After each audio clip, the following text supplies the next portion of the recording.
மழை பெய்த போதும் 3 நாட்களாக விடாமல் எரிந்து கொண்டிருக்கும் சொக்கப்பனை பக்தர்களை வியப்பில் ஆழ்த்திய இந்த சம்பவம் நடந்தது திருச்செந்தூர் கடற்கரை மண்ணில்தான்.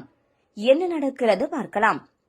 திருச்செந்தூரில் கார்த்திகை தீபத்தின் போது கொளுத்தப்பட்ட சொக்கப்பனை 3 நாட்களாக எரிந்து கொண்டிருக்கும் சம்பவம்தான் இன்று மொத்த பக்தர்களை வியப்பில் ஆழ்த்தியுள்ளது. திருச்செந்தூர் சுப்பிரமணிய சுவாமி திருக்கோவிலில் கடந்த 13ஆம் தேதி கார்த்திகை தீப திருவிழா வெகு விமர்சையாக கொண்டாடப்பட்டது.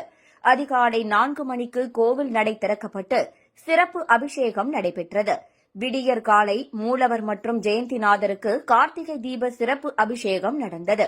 அதனைத் தொடர்ந்து மாலையில் மகா மண்டபத்தில் உள்ள அனைத்து சன்னதிகளிலும் நாரணி தீபம் ஏற்றப்பட்டது.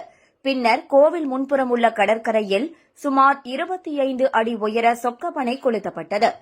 ஏராளமான பக்தர்கள் கலந்து கொண்டு சாமி தரிசனம்